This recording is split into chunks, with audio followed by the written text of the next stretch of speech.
There we go.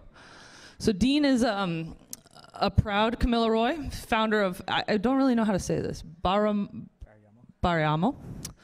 And that is Australia's first Indigenous accelerator, as you know. He was a judge. Greg is the CEO and founder of Prospa, has raised nearly $100 million.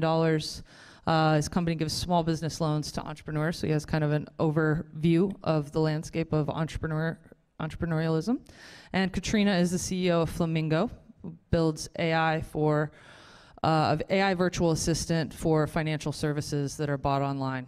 So we have a wide array of people, and Catriona is also, is it the second female-only led company to trade on the stock exchange? So woot woot for that, for sure.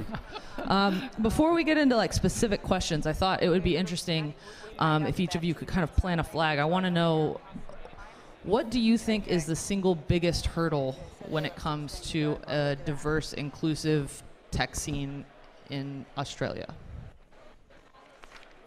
Don't all jump up at once. I can have a first break. You go.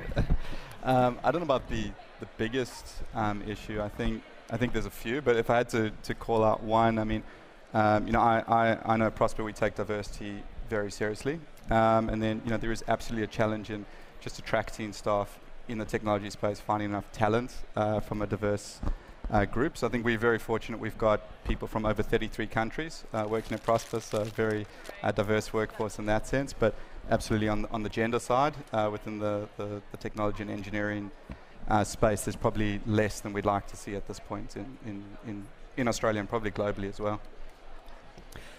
Yeah, and my experience being based in the US and in Australia, that I think Australia is definitely well behind the US in its embracing of diversity, not only just gender diversity or racial diversity, but I'm particularly interested in mental health diversity as well.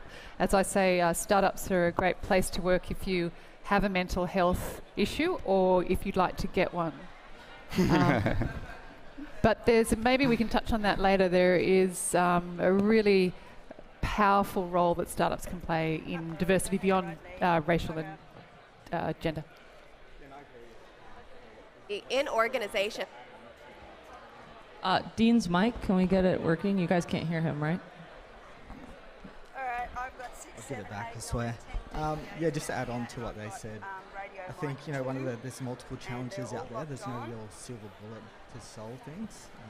It goes into a lot of it into unconscious bias. But if you look at the landscape of the people leading Australia's innovation in a startup world and the people on those boards, it's not really diverse. And I think that's a shame when you look at, if startups are trying to go global, it should have diverse perspectives on there. Like how's a whole board for Startup Innovation Australia full of, Anglo-Saxons supposed to, build products for the rest of the world, in the Indian and the China markets, which are massive. So, I just don't get it. But I think there's a lot of opportunities available to, change things and go from there. And I'm curious, Dean, particularly with you, I know that you obviously have done a lot for the Indigenous kind of tech community here with the accelerator. Australia has a history with inclusion, especially with regards to Indigenous people. Where would you say we're at now? Is it working? Can you say something? Okay. Yeah, Yep. All good. I think we've still got a long way to go. Just looking at the recent statistics, obviously Indigenous unemployment's increased, up to 21% from 2008, 4% increase. And if you look at Indigenous unemployment, non-Indigenous unemployment, it's currently around 5%. So there's a massive disparity gap there, and it's not just Indigenous too. Obviously, the disparity gap between the rich and the poor is ever increasing too. So there's a lot of opportunities and things we can do to help close that gap by, uncovering some of the unconscious biases we have. For example, the Australian government recently did a bit of research around the blind application test recruitment process, where you try and take away information that could identify your race or sex and all that kind of stuff. And basically they came back and said it didn't work. And supposedly, Indigenous women are over 20 times or 20% more likely to get an interview when they identify as Aboriginal and Torres Strait Islander, which is strange when you look at Indigenous unemployment. It's actually increasing. If they're getting more interviews, you'd logically say that they'll get more jobs too. But when they go into the interviews, what's happening is that unconscious bias kicking in, where they're like, maybe you're not as good as the other applicants. And you look at, most of these people that are hiring, specifically, in public service, and I don't want to generalise, most of them are, middle-aged Anglo-Saxons. So. Right. And Catriona, you did mention mental health diversity, which is something I haven't actually, we obviously have a lot of focus on diversity talks at TechCrunch and hear from leaders all over the world about it. And that's something that hadn't really ever come up, at least in my understanding or my recollection. And I know that you mentioned that, your kids have taught you a lot, and, seeing some kind of special skill sets that can come out of that. I'm curious, one, privacy is an issue when we're talking about health issues. So how do you kind of measure something like that, like within your own organization? Am I being, inclusive with people with mental health issues? And secondly, how do you create a framework for evaluating these non-standard skill sets? Yeah. Well, first thing to say is, I think in Australia, we have industrial relations rules and laws and guidelines about what you can talk about appropriately to do with people's health or not. But we're probably not as rigid as the US. So I think this is a more difficult conversation to have in the US. But the reality is this: a lot of people who do really well in startups are possibly on the spectrum somewhere. So I actually purposely seek out people with high levels of autism. So Asperger's, autistic people, I will absolutely be attracted and want to speak to these people by way of recruiting and focus on them. Because I know, and Jordan mentioned, I have a couple of kids that are both dyslexic, so not autistic, but dyslexic. Both of them geniuses in their own right, just get chewed up by the mainstream schooling, and they'll go on to do amazing things, but it won't be in the mainstream. So that I've got sort of a lens for it now. So when I see highly introverted people, people that are a little bit difficult to have sort of usual interpersonal skills, I know somewhere sitting in there will be what we call magic or some genius that the mainstream schooling, education, university and corporate world will just spat them out.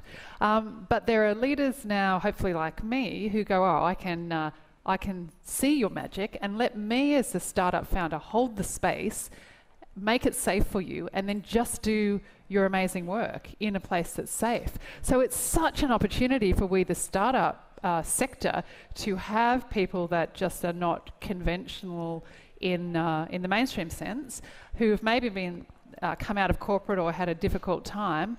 I think these are outstanding recruits. And so we obviously don't purposely advertise that we're looking for people on the spectrum, but we do definitely seek them out, and we don't use any of the language around any type of disability, but we are very aware if people have certain characteristics that we will absolutely do the opposite to what mainstream would do, and we'll embrace them. And Greg, I'm curious, obviously Prospa is a very successful, prosperous company. And you've grown it from the ground up. How do you, as the head of the company, ensure diversity? How do you, not only at the top level, but at the lower levels as well, that you might not have your hands on every day? Well, I think it's the challenge has probably changed as we've grown. So, for instance, I would have done every interview at the company, and now that no longer happens. So you have to actually get the settings right. So you have to actually think through it a bit more as you get bigger and bigger. And I'll give you an example of something we probably didn't think about at the beginning, or maybe would have had trouble fulfilling, is we now offer childcare services over the school holiday period. So that allows single moms or people, or single parents who want to still work at Prospa, but obviously have somewhere for their kids to provide that service. So we've had to relook at the settings we were providing. Are we doing anything that sort of doesn't allow any group to prosper. But over and above that, we've also had to sort of call out diversity and actually measure it. And I think that's a very touchy subject. I think it's something people don't enjoy talking about. I'm also conscious I'm a white male in that environment. And we've had to actually just call it out and measure it and discuss it as a company, because if you don't actually measure it and if you don't set targets and if you don't actually work towards it as a goal, it kind of gets swept under the rug or missed because there's other priorities or objectives in the business. So I think that's probably been the biggest change we've had, is actually calling it out as a key business initiative or something we want to achieve as a company. And that's led us to really create the right settings, try to stamp out any bias and look at any gaps in the business where we're not creating diverse teams, because we've noticed when we're creating diverse teams, we're getting far better results as a business. And Catriona, I mean, speaking of unconscious bias, there's a lot to be said around the growth in machine learning, and I don't like to say AI because there is no AI, but eventual true AI, and how it kind of inherits the biases of its creators. Yeah. As someone who works so deeply in that field, how do you approach that? One, and two, why did you name your personal assistant or your virtual assistant Rosie? Yeah, great. Two great questions. So one of the things Jordan is touching on is a very great concern globally at the moment, not just around the coming of and the explosion of AI and machine learning, but just tech generally. So if we look at the vast majority of tech companies are led by men, and very few are led by women, and we still have the vast majority of coders, data scientists, engineers who are male. Now, one of the challenges that brings, that may not be top of mind to most of the audience, is that when people code, they do have a certain way that they code, and there is distinct differences between how perhaps a male coder and a female coder might program a machine. There just is. So, and I even know my company being a woman-led company, I've got a woman product owner, a woman chair, a number of women engineers. The way we approach solving problems, not surprising to everyone in the audience, is quite different to our male counterparts. So one of the big flags that are up of caution internationally now is, are these robots and machines being coded by largely men? And so are we swinging back to a strong masculinity orientation around AI in what it will do for humans? And that's a huge concern. So I'm very interested in starting to have this raised as a topic that is of concern not just to Australia, but to the global community, that this is happening right now, and it's worrisome. So that's that. And then we have two virtual assistants. One is called Rosie and one is called Maggie. So I'm just a raving feminist, so there's no question about that. So why have I, woman tech leader with two virtual assistants, called them women's names? So here's the thing. So actually, these machine learning, these virtual assistants are not human. They are software. And they are robots, but they're not actually even robots. They don't look like Terminator. They're nothing out of Westworld. They're actually just software. But the majority of consumers or citizens at the moment, when they think of machine learning, think of robots. That's just how they do. That's where the level of maturity is at. When humans are interacting with any type of robot, the very lowest point of friction and fear is when that robot is a young woman. It's just what it is. So, love that. Yeah. So at the moment, we call our virtual assistants Rosie and Maggie, and everyone goes, "Oh, Rosie, Maggie." Yeah. I personally wanted it to be Jerome. Didn't fly. So at the moment, we're at this early stage of AI adoption where 3/4 of all the world's robots are called young women's names because of the low friction point. I predict within 12 to 18 months, we will have moved through virtual assistants. We'll be doing 30% of all interactions in the next 2 years with customers. Customers realise these are not actually humans. They don't need a human name. Get rid of it. It's just a virtual assistant. It's actually software. So we will probably see not just, it'll go women's names and then men's names. It'll just go women's names, probably gender neutral, not even human.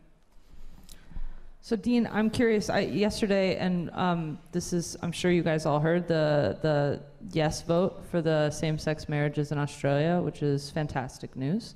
I'm sure you're all happy to hear it. I certainly am. In the US, you know, the gay community has a history of kind of gaining early acceptance in the tech world, opposed to other minorities and diverse groups. And hopefully, I think, has acted as a bridge to kind of expand inclusion within the tech world. Do you think that's mirrored here in the US? Yeah, in Australia. Or, I mean, in Australia. We're not in the US. I'm tired. I wish. Yeah, definitely. I think, you know, if you look at, you know, Australia's history since colonisation, you know, it hasn't been that great. I mean, as Indigenous people were only, you know, 50 years ago, there was a referendum on us, you know, on if we were allowed to vote. And, you know, lucky, most Australians said yes then. So, you know, 50 years on, anniversary, they say yes to gays, which is, you know, very, it's amazing, you know, to see that and to feel, you know, from my parents and the grandparents, you know, what it done for them to be included. It just has a massive effect. And I just wanted to add on that too, you know, we're just not up here, you know, whinging about, you know, old white men and, you know, give us some money too. It's, you know, according to a McKinsey research in 2014, diverse businesses actually outperformed those that weren't.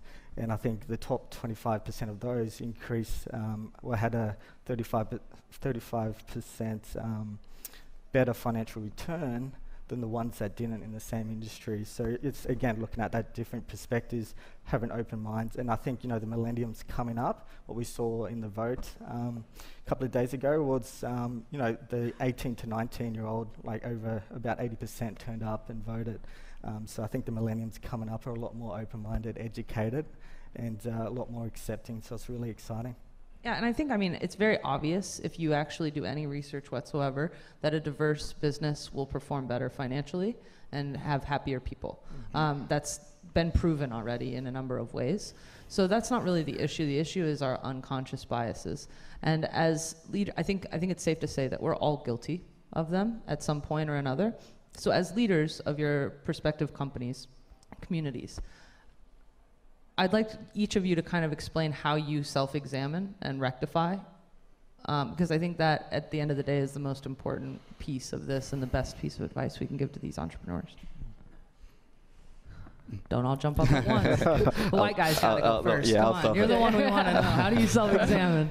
I think we had a chat just before we came on the panel, and I think one of the challenges is most people don't think they're biased as a first point. That's why it's unconscious. So, you know, I mentioned the story. I've recently had a daughter, and it's absolutely made me sort of look at myself. I definitely consider myself to be a younger, open-minded person. I've, you know, believe in the importance of diversity from a business point of view, but also from a societal point of view.